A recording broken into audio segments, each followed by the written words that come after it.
बिस्मिल्लाहिर्रहमानिर्रहीम। अस्सलामुअलैकुम। मदार न्यूज़ के साथ मैं हूं सना हुसैन। चलते हैं खबरों की जानिब।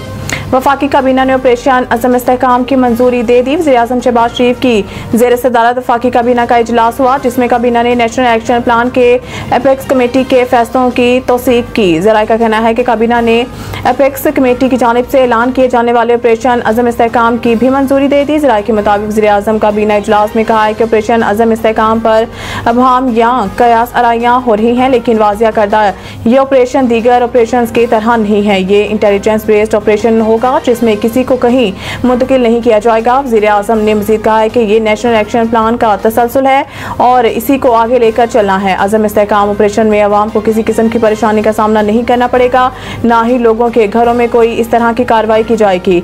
सिर्फ शरपसंद अनासर के खिलाफ इंटेलिजेंस बेस्ड कार्रवाई की जाएगी। अज़म इस्तेहकाम ऑपरेशन की ज़्यादातर कार्रवाइयाँ KP और बलोचिस्तान में होंगी। वज़ीर दफ़ा party secretariat model town Lahore में प्रेस कॉन्फ्रेंस करते हुए वज़ीर दफ़ा ख्वाजा आसिफ ने कहा है कि ये ऑपरेशन पिछले ऑपरेशन से थोड़ा मुख्तलिफ है। इस ऑपरेशन का आगाज़ दहशतगर्दों के खिलाफ कार्रवाइयों से शुरू होगा। इस ऑपरेशन की कोई सियासी अज़ाम नहीं है, बल्कि इसका मकसद चंद माह से बढ़ती दहशतगर्दी की लहर को खत्म करना है। लिहाजा इस ऑपरेशन में सबको सपोर्ट करना चाहिए। वज़ीर दफ़ा ने कहा है कि 3 पार्टियों का वहाँ वोट बैंक ये इसलिए तहफ़्फ़ुज़ात कर रहे हैं, लेकिन कानूनी और आइन पहलुओं को दूर किया जाएगा। मेरी तो दरख्वास्त होगी ये कौमी सतह पर सपोर्ट करें। उन्होंने कहा है कि फ़ौज पाकिस्तान रोज़ाना की बुनियाद पर कुर्बानियाँ दे रही हैं। अदलिया, मीडिया, सियासतदान और अदवारों को इस ऑपरेशन पर मुत्तफ़िक होना होगा। अदलिया या मीडिया अगर इस कोशिश को सपोर्ट नहीं करेगा तो ऑपरेशन के असल मकासद हासिल नहीं हो सकते हैं।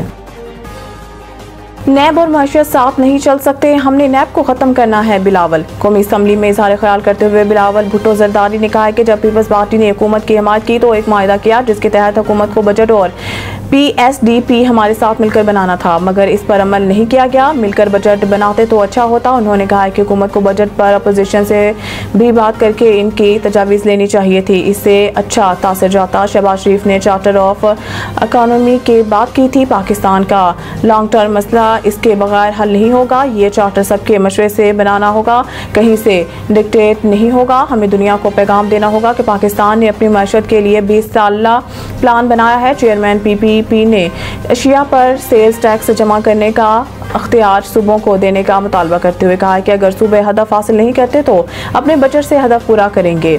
सरप्लस सेल्स टैक्स की सूरत में सूबे इजाफी रेवेन्यू अपने पास रखेंगे।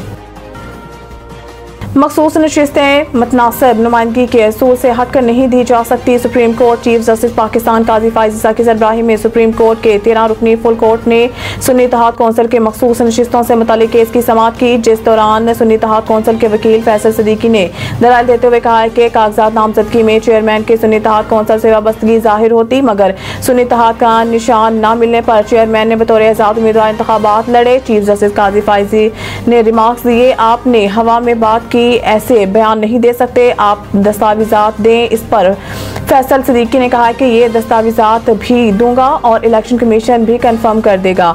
दौरान समाअत चीफ जस्टिस ने रिमार्क्स दिए कि सरप्राइज की बात है, सलमान अकरम राजा और फैसल सिद्दीकी ने पेशावर हाई कोर्ट की बात ही नहीं की और दोनों वकला ने सिर्फ इलेक्शन कमीशन के फैसले की बात की। खबर शामिल करते हैं मंडी बहाउद्दीन से। वज़ीर आला पंजाब मरीम नवाज शरीफ के विजन के तहत deputy commissioner Shahid Imran mart के ओपन डोर पॉलिसी रोजाना की बुनियाद पर जारी। डिप्टी कमिश्नर ने ओपन डोर पॉलिसी के तहत DC ऑफिस में आए हुए साइलिन के मसाइल सुनकर हल के लिए मुतल्लिका अफसरान को अहकाम जारी किए। हमारे district bureau chief Umair Bhatt की रिपोर्ट के मुताबिक deputy commissioner Shahid Imran mart ने जिला भर के तमाम महकमों के सरबराहान को साइलिन के मसाइल सुनकर हल करने और मुतमईन करने की हिदायत की।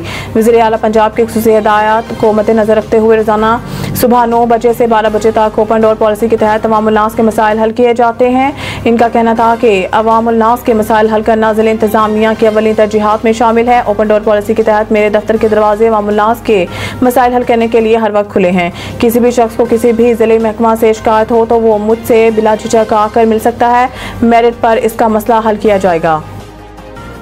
खबरों के सिलसिले को आगे बढ़ाते हुए एक और खबर शामिल करते हैं। मंडी बहाउद्दीन से administrator Punjab emergency service Lahore Syed Kamal Abid का मंडी बहाउद्दीन के तमाम रेस्क्यू स्टेशंस का तफसीली दौरा। रेस्क्यू अफसरान समेत एहलकारों की कारकर्दगी को खूब सराहा। हमारे district bureau chief Umar Bhatt की रिपोर्ट के मुताबिक secretary emergency service doctor Rizwan Naseer की खुसूसी हिदायत पर administrator Punjab emergency service Lahore और regional emergency officer Gujranwala Syed Kamal Abid ने डिस्ट्रिक्ट मंडी बहाउद्दीन के तमाम रेस्क्यू स्टेशन का दौरा किया। District emergency officer engineer Imran Khan ने मंडी बहाउद्दीन की मजमूई कारकर्दगी के हवाले से रिपोर्ट पेश की। सैयद कमाल आबिद ने डिस्ट्रिक्ट के तमाम स्टाफ, स्टेशन, गाड़ियों, वर्कशॉप्स, स्टोर, रिकॉर्ड गाड़ियों के आलात, मोटर बाइक्स और एम्बुलेंसेस का तफसीली मुआयना किया। उन्होंने तमाम ऑपरेशनल स्टाफ की परेड, डिसिप्लिन, परफॉर्मेंस बुक्स और नॉलेज एंड स्किल्स की भी टेस्ट लिया। इस मौके पर administrator Punjab emergency service Lahore, regional emergency officer Gujranwala का रेस्क्यू एहलकारों की कारकर्दगी को सराहते हुए कहना था कि मुश्किल और मुसीबत की घड़ी में मुब्तला लोगों की मदद करना बहुत बड़ी इबादत और अजर अजीम है और ऐसे रेस्क्यू एहलकार महकमे का अजीम सरमाया और फख्र हैं। न्यूज़ स्टूडियो से फिलहाल इतना ही। मज़ीद न्यूज़ और अपडेट के लिए देखते रहिए मदार न्यूज़।